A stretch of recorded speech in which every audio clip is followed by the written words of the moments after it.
Jadi di antara istri dengan anak-anak, kata Allah, ada yang jadi musuh. Musuh itu tidak syukur. Rasul bersabda, saya pergi ke neraka, diajak oleh malaikat Jibril setelah pulang Isra Mi'raj. Di neraka ternyata banyak sekali perempuan, karena mereka ini kufur. Sahabat bilang, apa mereka kufur kepada Allah ya Rasulullah? Tidak, mereka kufur kepada suami mereka. Suami mereka memberikan nafkah yang terbaik sesuai kemampuan. Suami mereka sudah berbuat baik kepada mereka, tapi istrinya kurang. Ya Allah. Bahkan kadang-kadang istri yang kufur dengan suami tadi bilang, Allah, selama ini nggak pernah berbuat baik, padahal baru tumben sekali suaminya berbuat salah. Hati-hati, tempat mereka neraka jahanam. Teman-teman sekalian, perasaan cinta itu di luar kekuasaan kita. Perasaan cinta itu Allah yang berikan. Sampai kapan kita mencintainya? Sampai Allah mencabut kembali di dalam hati kita. Jadi itu di luar dari kekuasaan kita. Allah yang memberikan cinta itu kepada diri kita, sehingga kita bisa mencintainya dan kita mungkin sulit melupakannya. Kadang-kadang karena cinta itu engkau akan terus memikirkannya, dan kadang-kadang dengan cinta itu justru orang itu datang ke dalam mimpimu. Banyak orang yang mencintai seseorang bahkan tidak bertemu lagi dengan orang itu, bertahun-tahun, berbelas tahun masih terus saja memimpikan orang tersebut. Orang yang dicintai masih datang ke dalam mimpi itu. Maka tidak ada cara lain teman-teman sekalian. Yang harus kau lakukan adalah adukan saja kepada Allah Subhanahu wa taala. Engkau punya Allah kan yang berkuasa atas hatimu itu. Gampang bagi Allah mendatangkan cinta dan menghilangkan cinta. Minta kepada Allah Subhanahu wa taala yang terbaik bagi dirimu dan doakan orang yang betul-betul engkau cintai itu. Selingkuh itu bukan orang yang beriman. Anda silakan lihat surat Al-Mu'minun ayat 5 ayat 6. Walladzina hum li furujihim hafizun illa ala azwajihim aw ma malakat aymanuhum fa innahum ghairu malumin. Tanda yang keempat dari orang yang beriman dalam ayat ini, Allah menyatakan orang tadi menjaga kehormatan dirinya, tidak pernah selingkuh kepada siapapun kecuali dia kebutuhan seksualnya dicurahkan kepada pasangan masing-masing. Itu orang beriman. Artinya orang yang pernah selingkuh bukan orang yang beriman. Akhirnya tersebar, Bu, masalah rumah tangga yang harusnya diketahui oleh diri kita dan suami saja. Akibat apa? Akibat lisan yang nggak dijaga. Makanya Rasul ingatkan, man kana yu'minu billah wal yaumil akhir falyakul khairan aw liyasmut. Barang siapa yang beriman kepada Allah dan hari akhir, hendaklah dia berkata-kata yang baik. Walaupun tiap rumah tangga ada masalah. Benar nggak, Bu? Apalagi ibu yang sudah berpuluh-puluh tahun menjalankan rumah tangga, udah nggak tahu lagi deh tuh bagaimana permasalahan rumah tangga. Tapi bagaimana kata Rasulullah SAW, bagi yang beriman dia berkata-kata yang baik. Alhamdulillah, alhamdulillah. Walaupun dalam hati, ya Allah. Tapi keluarnya di hadapan orang, alhamdulillah, Allah jaga insya Allah, mohon doanya. Kemudian kalau tidak bisa berkata baik, dia diam. Dia itu berselingkuh, tapi suaminya tahu. Tapi diam? Diam, karena faktor ekonomi. Yang namanya dayus, seorang kepala keluarga. Keluarganya berbuat dosa, berbuat maksiat, tidak ditegur. Jadi suaminya ikut ke neraka. Karena pacarnya kaya, lumayan dah daripada gua bisa ngasih duit. Biarin dia dari cowok yang itu. Salah. Karena itu yang dicari artinya dunia. Kemasukan setan dari arah belakang. Hubud dunia wa karohiyatul maut. Apapun alasannya dosa besar. Harusnya suaminya ku anfusakum wa ahlikum naro. Tegor tuh bini. Nyari duit yang lebih banyak. Atau bininya modalin. Jadi untuk para istri, seandainya terjadi hal-hal seperti ini, pertama kita harus sadari bahwa kita bisa bekerja karena restu ridhanya dari suami. Artinya keberhasilanmu itu pasti juga campur tangan dari suami. Aku percaya banget itu, Mbak. Iya, kalau percaya banget itu mengurangi tingkat kesombongan para perempuan loh. Oh, aku bisa, aku hebat. Iya, karena dapat izin dari suami untuk bekerja. Kalau suami bilang stop di rumah, kita harus taat loh. Ingat tadi An-Nisa 34 yang saya bacain. Taat sama Allah, salah satunya taat sama suami. Kalau suami kita bilang stop, nggak boleh kerja di rumah aja, ya harus patuh pada suami. Jadi salah satu penyebab teman-teman bisa berharta banyak, itu salah satunya adalah ridha dan restunya daripada suami. Itu yang membuat kita tawadhu, terus-menerus rendah hati di depan suami kita, sehebat apapun engkau, wahai para wanita. Junior, kalimat Anda salah.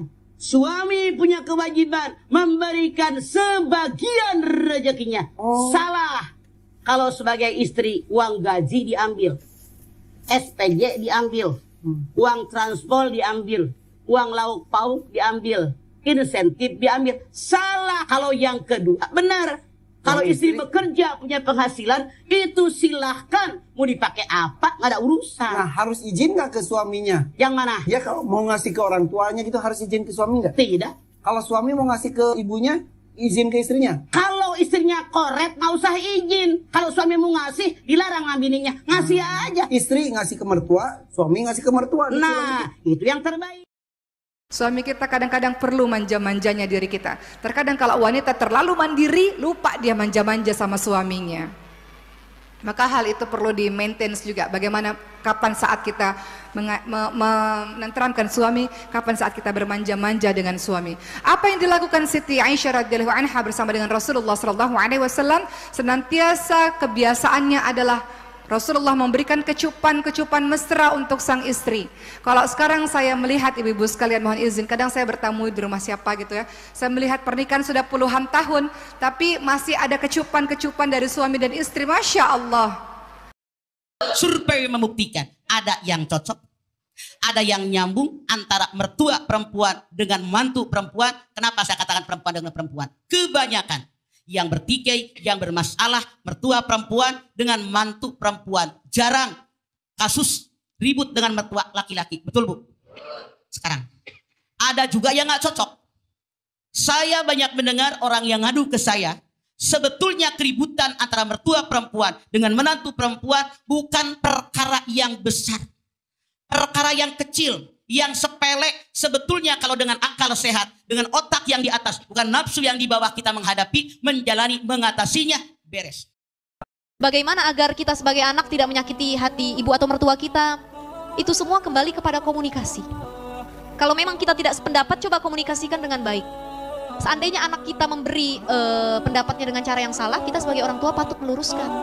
Nah, ibu ini hanya ngasih tahu, tapi kalau mau dipakai silahkan, nggak dipakai juga nggak apa-apa, gitu kan? Jadi kita juga sebagai orang tua ya jangan baper gitu, karena masing-masing punya caranya. Nah, apalagi kalau kita udah keras misalkan sama anak kita, suaminya ikut-ikutan marah. Itu ibu kamu, kata dokter nggak boleh kayak gini, kok dia kayak begini katanya. Akhirnya jadi bertengkar suami istri. Nah, jadi anak kita sekarang punya kewajiban lebih besar untuk lebih taat sama suaminya. Silahkan memberi nasihat, mau dipakai silahkan, nggak dipakai juga nggak apa-apa. Sebagai orang tua kita sudah memberi. Sedekah paling utama adalah sedekah kepada kerabat, teman-teman sekalian. Kepada ibumu, kepada bibimu, saudara-saudaramu, anak-anakmu, itu sedekah paling utama. Jadi kalau kita lihat keluarga kita fakir miskin, sedekah pada keluarga dulu. Suami memberikan nafkah. Kalau istri punya uang, 100% uangnya milik istri. Kalau ibu berdagang atau punya uang sendiri, 100% uang ibu milik ibu. Kalau laki-laki, 100% uangnya sebagiannya milik kita. Uang suami uang kita, uang kita, gitu Bu. Ya, jadi kalau seorang istri punya uang kemudian membelanjakan untuk keluarganya, untuk sekolah anak, bayar listrik, bayar air dan sebagainya, itu namanya sedekah. Dan itu sedekah paling utama. Jadi kalau ada istri yang bekerja membantu perekonomian suami, atau istri yang bekerja untuk membantu ibunya, adiknya, itu namanya sedekah. Dan itu sedekah paling utama. Iya, waktu itu kita sudah belajar ya, ibu mertua harus diberikan kebahagiaan dan kesenangan ya. Kenapa coba ingat? Karena sinyalnya ibu mertua kita itulah yang ada di suami kita. Ingat ya pelajaran itu ya. Kalau teman-teman lupa atau yang hari ini baru datang, silakan lihat di YouTube-nya Rumil. Ya. Jadi sinyal ibu yang dari mitokondrianya ibu ini akan ke suami. Sehingga kalau ibu mertua sedih, maka suami 3 kali sedih. Kalau ibu mertua bahagia, maka suami 3 kali bahagia. Maka siapa yang harus diberikan kesenangan dan kebahagiaan? Ibu mertua. Walaupun tidak cocok. Itu biasa. Kita antara istri konflik dengan mertua, suami harus membela istri. Suami tetap wajib hormat dan bertanggung jawab atas orang tuanya. Tapi prinsip pernikahan adalah membangun rasa kita antara suami dan istri. Saat suami membela orang tuanya atau ikut menyalahkan istri, maka istri akan merasa dikucilkan, dipojokkan, tidak dicintai. Sehingga ini membuat istri makin tidak betah, sulit ngeblend dengan keluarga suami.